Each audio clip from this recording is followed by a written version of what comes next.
اعوذ باللہ من الشیطان الرجیم بسم اللہ الرحمن الرحیم۔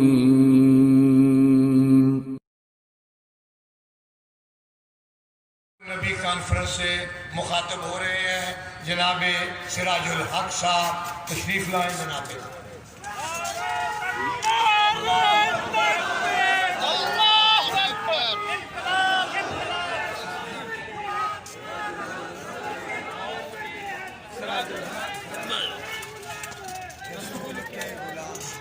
الحمدللہ رب العالمین والعاقبۃ للمتقین والصلاة والسلام علی رسولہ محمد وآلہ واصحابہ اجمعین۔ اما بعد فاعوذ باللہ من الشیطان الرجیم بسم اللہ الرحمن الرحیم۔ محمد رسول اللہ والذین معہ اشداء علی الکفار رحماء بینہم۔ صدق اللہ العظیم۔ انتہائی واجب الاحترام مہمان خصوصی جناب حضرت دیوان مودود مسعود چشتی صاحب، انتہائی برادر محترم جناب صاحبزادہ سلطان احمد علی صاحب، جناب حضرت علامہ سید جواد نقوی صاحب، جناب حضرت علامہ پیر جلیل احمد شرخپوری صاحب، جناب پیر واجد محبوب کاظمی صاحب، جناب پیر شفیق بابا بٹ صاحب، اور ہمارے اس مجلس کے صدر انتہائی قابل احترام جناب خواجہ معین الدین محبوب قریہ صاحب، اسٹیج پر موجود انتہائی قابل احترام مشائخ اعظام، اور اس اجتماع میں شریک میرے انتہائی قابل احترام بھائیوں، بزرگوں، دوستوں اور ساتھیوں، السلام علیکم ورحمۃ اللہ وبرکاتہ۔ سب سے پہلے میں آپ سب کا اور خاص کر ہمارے ملک کے بڑے اور جید شیوخ اعظام کا شکریہ ادا کرتا ہوں جو ہماری دعوت پر آج منصورہ تشریف لائے ہیں۔ اور مجھے حیرانگی ہوئی کہ جب حضرت مودود مسعود چشتی صاحب نے فرمایا کہ میں اپنی زندگی میں پہلی بار یہاں پر آیا ہوں، تو مجھے تو اندازہ ہوا کہ آج کا پروگرام تو اس لیے بہت اہم ہے کہ ہمارے اس عالمی اسلامی تحریکوں کا مرکز ہے، اور جس کو ہمارے محترم بزرگ نے ام الجماع کہا کہ یہ تمام جماعتوں کی ماں ہے، اس مرکز سے لوگوں کے بارے میں اور لوگوں کا اس مرکز کے بارے میں کیا عجیب عجیب خیالات ہیں اور تھے، تو میں جناب محبوب قریہ صاحب کا شکریہ ادا کرتا ہوں، برہان الدین عثمانی صاحب کا شکریہ ادا کرتا ہوں، میاں مقصود صاحب کا شکریہ ادا کرتا ہوں کہ جنہوں نے ایک ایک خانقاہ میں اور ان مراکز میں جا کر ان بزرگوں کے ساتھ بات چیت کی اور ان کو بتانے میں کامیاب ہو گئے کہ ہم آپس میں ایک ہیں، ہم سب نبی مہربان صلی اللہ علیہ وسلم کی امتی ہے، اور امتی ہونے کے ناطے اس دنیا میں بھی ہمیں ایک جماعت ہونی چاہیے، اور امتی ہونے کے ناطے نبی مہربان صلی اللہ علیہ وسلم کی شفاعت نصیب ہو۔ ان کے ہاتھوں سے جام کوثر نصیب ہو۔ اس لیے آج کا جو مجلس ہے یہ ہر لحاظ سے بہت اہم ہے کہ یہاں بہت بڑے بڑے شخصیات آج منصورہ میں موجود ہے۔ میرے بھائیوں، میں بہت اختصار کے ساتھ بات کرنا چاہتا ہوں کہ نبی مہربان صلی اللہ علیہ وسلم انسانیت کو جوڑنے والے ہستی تھے۔ انہوں نے عرب کے منتشر قبائل کو جو ایک دوسرے کے سر کو کاٹنے میں، ایک دوسرے کی کھوپڑیوں میں شراب پینے میں مزہ اور فخر محسوس کرتے تھے، جو اپنے بچیوں تک زندہ درگور کرتے تھے، جو رنگ اور نسل کی بنیاد پر تقسیم تھے، جو ننگا ہو کر طواف کرتے تھے، جو انہوں نے اللہ کے گھر میں 365 سے زیادہ بت رکھے تھے، نبی مہربان صلی اللہ علیہ وسلم نے ان منتشر قبائل کو ایک کیا اور ایک جماعت بنایا۔ ایک ان کا نعرہ تھا، یہی تکبیر کا نعرہ، جنگ کے دوران بھی یہی بات کرتے تھے کہ نحن الذین بایعوا محمدا علی الجہاد ما بقینا ابدا۔ ہم وہ لوگ ہیں کہ ہم نے رسول اللہ صلی اللہ علیہ وسلم کے ساتھ اس بات پر بیعت کی ہے کہ جب تک ہم زندہ رہیں گے ہم اللہ کی دین کے لیے جدوجہد کرتے رہیں گے۔ 13 لاکھ مربع میل پر نبی مہربان صلی اللہ علیہ وسلم نے اسلامی حکومت قائم کی، اور سب سے بڑا کام یہی ہے کہ ان کے جانے سے وہ حکومت ختم نہیں ہوئی۔ انہوں نے ایک انتظام کیا خلافت راشدہ کی صورت میں، انہوں نے انتظام کیا ایک انتہائی باصلاحیت جماعت اور ٹیم کی صورت میں کہ آج 1400 سال گزر گئے، اسی آب اور تاب کے ساتھ نبی مہربان صلی اللہ علیہ وسلم کا وہ سارا مشن آپ لوگوں کے سامنے موجود ہے۔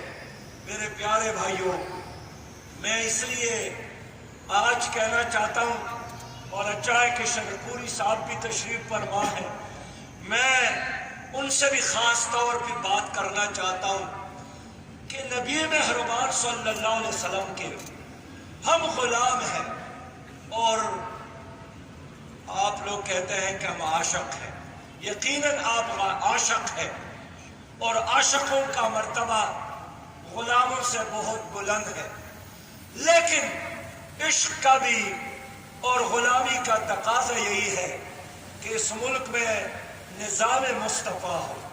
یہ تو نہیں ہو سکتا ہے کہ نظام کسی اور کا ہو، انگریز کا ہو، عربی استعمار کا ہو، اور ہم کروڑوں میں موجود غلامان مصطفیٰ بھی ہو اور عاشقان مصطفیٰ بھی ہو۔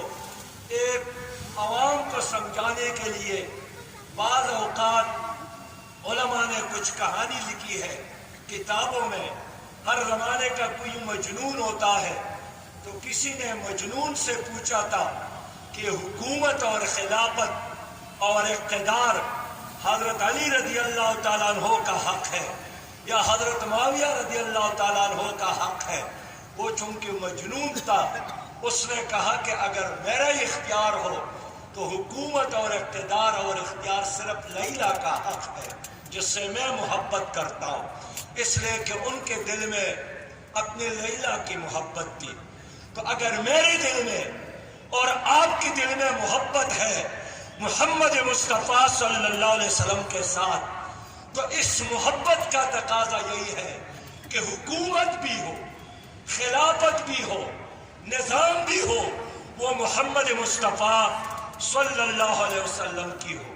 میرے پیارے بھائیوں، میں عرض کرنا چاہتا ہوں، ہم کروڑوں نہیں 1 ارب سے زیادہ مسلمان موجود ہیں، لیکن آپ نے دیکھا کہ آج سے 2 دن قبل فرانس میں وہاں کے ایک بدبخت ٹولے نے نبی مہربان صلی اللہ علیہ وسلم کے کارٹون بنا کر گھروں پر لگائے ہیں، توہین کرتے ہیں، لیکن کس طرح عالم اسلام میں خاموشی ہے۔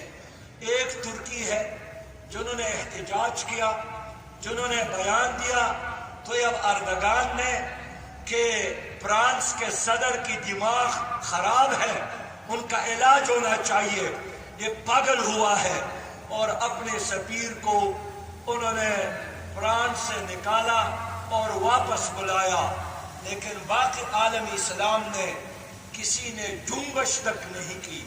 میرے پیارے بھائیوں، علامہ اقبال نے فرمایا کہ شب پیش خدا بگریاست زار، مسلمان چرا خوارندہ وزارن، کہ میں رات کے وقت اللہ کی حضور روتا رہا کہ مسلمان کیوں ذلیل اور خوار ہو رہا ہے۔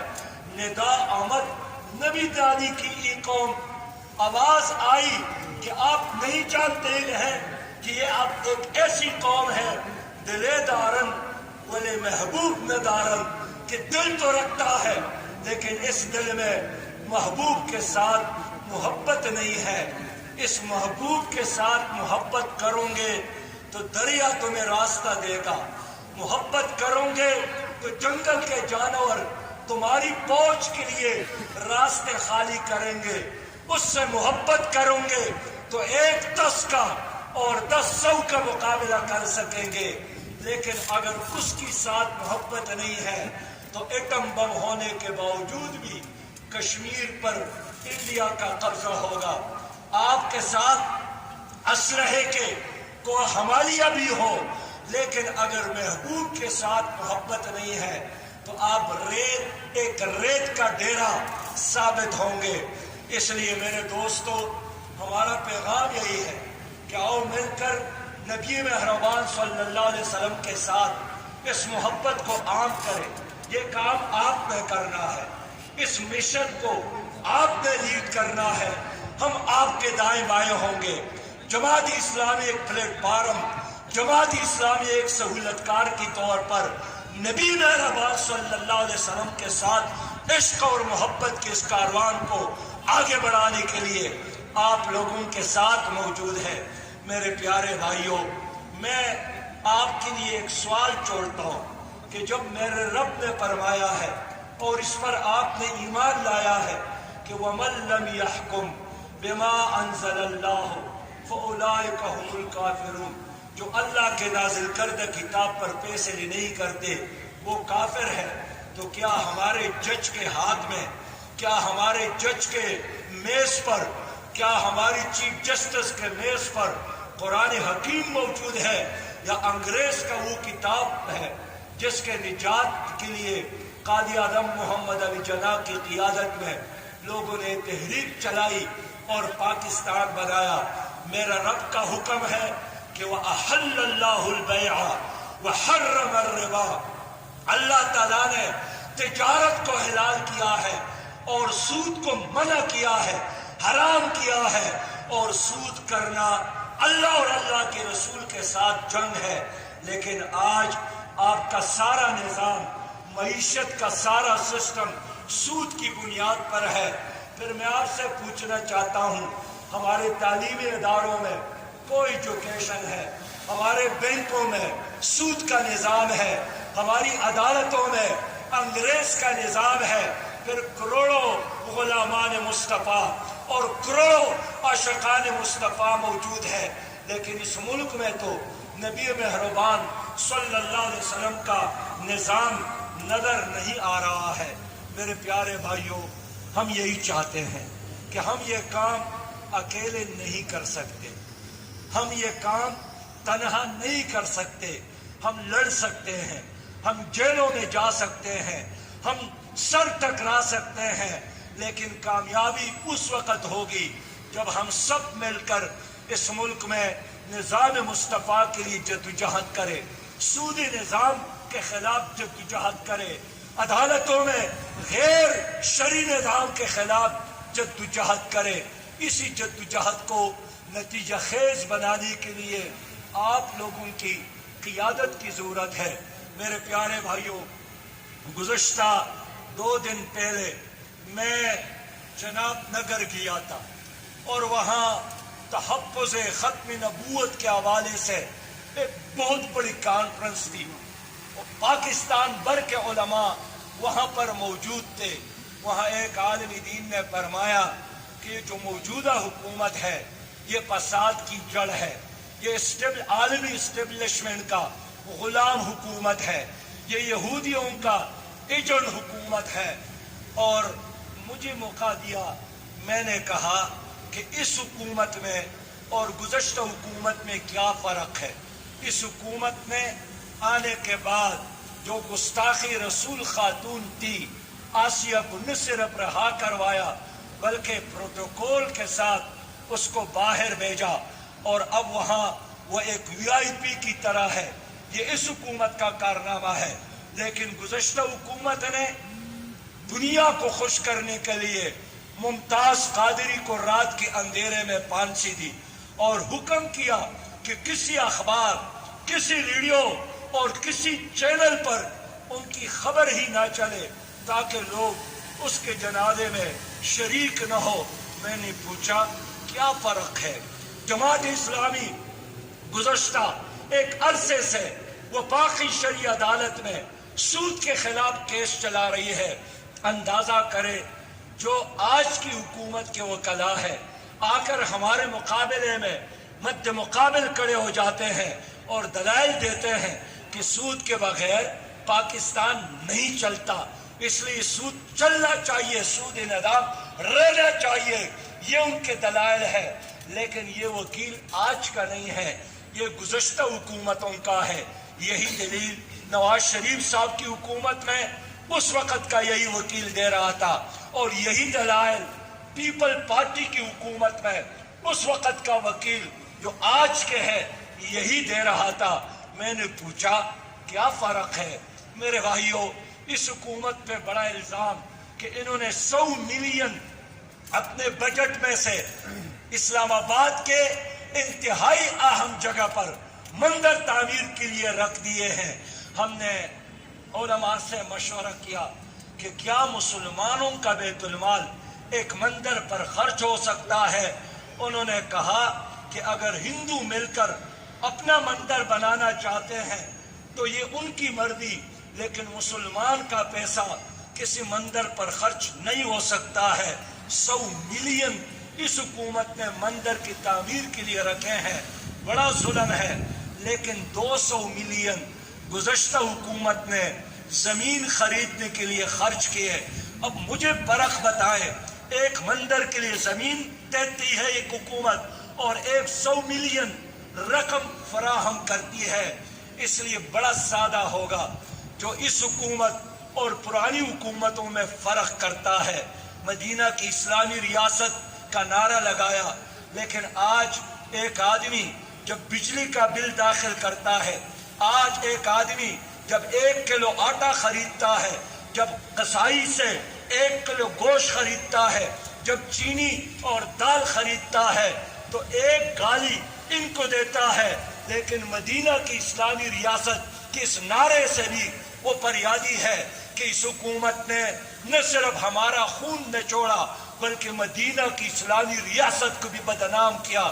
اس لیے کہ مدینہ کی اسلامی ریاست رحمت ہوتی ہے، برکت ہوتی ہے، اخوت ہوتی ہے، انسانی جان کی عزت ہوتی ہے. میرے پیارے بھائیوں، اس لیے میں آپ سب لوگوں سے یہی درخواست کرتا ہوں، اس وقت اس ملک میں ایک الگ الگ شروع ہوا ہے. آج بھی کوئٹہ میں جلسہ تھا، ہم اس کا حصہ نہیں بنے. اس لیے نہیں بنے کہ میں نے دلائل سے بات کی ہے کہ موجودہ حکومت کا اور پیپل پارٹی اور مسلم لیگ کا تعلیمی پالیسی پر جھگڑا نہیں ہے، معاشی پالیسی پر جھگڑا نہیں ہے، کشمیری پالیسی پر جھگڑا نہیں ہے، عدالتی پالیسی پر جھگڑا نہیں ہے، داخلہ پالیسی پر جھگڑا نہیں ہے. مفادات کی لڑائی ہے، جبکہ میری لڑائی مفادات کی نہیں ہے. اس ملک میں نظام مصطفیٰ کی لڑائی ہے. میں سود کا خاتمہ چاہتا ہوں، ہم کرپشن کا خاتمہ چاہتے ہیں، ہم اس ملک میں مہنگائی کا خاتمہ چاہتے ہیں، ہم اس ملک میں امریکی اور اس کے استعماری ایجنٹوں کی مداخلت کو بند کرنا چاہتے ہیں میرے دوستو، اور یہ تب ہوگا جب یہ اللہ والے، جب نبی مہربان صلی اللہ علیہ وسلم کے ساتھ محبت کرنے والے یہ ایک ہو۔ اللہ کا حکم یہی ہے، اور یہ حکم اس نے ابراہیم علیہ السلام کو، موسیٰ علیہ السلام کو، عیسیٰ علیہ السلام کو دیا تھا۔ وَمَا وَصَّيْنَا بِهِ إِبْرَاهِيمَ وَمُوسَى وَعِيسَىٰ أَنْ أَقِيمُوا الدِّينَ وَلَا تَتَفَرَّقُوا فِيهِ، دین غالب کرو، فرقوں میں نہ پڑو، فرقوں میں نہ پڑو۔ آج سب سے بڑا تحفہ جو میرے بھائی نے کی ہے کہ ہم کیا پیش کریں نبی مہربان کی خدمت میں، ہم وحدتی امت پیش کریں کہ ہم ایک ہے آقا کی محبت میں، ہم ایک ہے ان کی اطاعت میں، ہم ایک ہے اس کی دین کے نفاذ کے لیے، ہم ایک ہے۔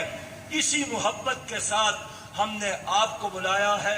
میں ایک بار پھر آپ سب کا شکریہ ادا کرتا ہوں اور ایمان کی حد تک یہ بات کرتا ہوں کہ اب اس ملک میں مزید منافقت کی سیاست نہیں چلے گی انشاءاللہ۔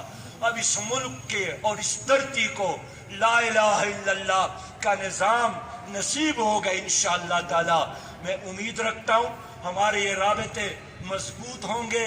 ہمارا کوئی نیب کا مسئلہ نہیں ہے، ہمارا کوئی پراپرٹی کا مسئلہ نہیں ہے، ہمارے کسی شوگر مل کا مسئلہ نہیں ہے، ہمارے کارخانے کا کوئی بل کا مسئلہ نہیں ہے۔ میرا مسئلہ اس ملک کے 22 کروڑ عوام کا مسئلہ ہے کہ اس ملک میں اللہ کا دین غالب ہو، تاکہ مہنگائی ختم ہو، تاکہ بے روزگاری ختم ہو، تاکہ انسان کا محتاج نہ رہے، تاکہ انسان کی جان اور اس کی عزت اور عصمت محفوظ رہے۔ یہ کام ہو سکتا ہے اس وقت جب اس ملک میں لا الہ الا اللہ محمد الرسول اللہ کا نظام آئے گا۔ آج میرے محترم علامہ صاحب نے فرمایا اور CIA کی بات کی، M6 کی بات کی، یہ بالکل انہوں نے اعتراف کیا ہے۔ مائیکل فیروز نے اعتراف کیا ہے کہ ہم اسلامی دنیا پر مزید بارود اور لوہا استعمال نہیں کریں گے، ہم ان کو آپس میں لڑا کر تباہ کریں گے۔ ہمیں خون بہانے کی ضرورت نہیں ہے، ہمیں ان کو لڑانے کی ضرورت ہے۔ اس لیے وَاعْتَصِمُوا بِحَبْلِ اللَّهِ جَمِيعًا وَلَا تَفَرَّقُوا کہ اس آواز پر لبیک کہنا ہے اور اپنے ملک کو بھی بچانا ہے، عالمی اسلام کو بھی بچانا ہے۔ وآخر دعوانا ان الحمد للہ رب العالمین۔ جزاک اللہ، حیاک اللہ، بارک اللہ۔ السلام علیکم ورحمۃ اللہ وبرکاتہ۔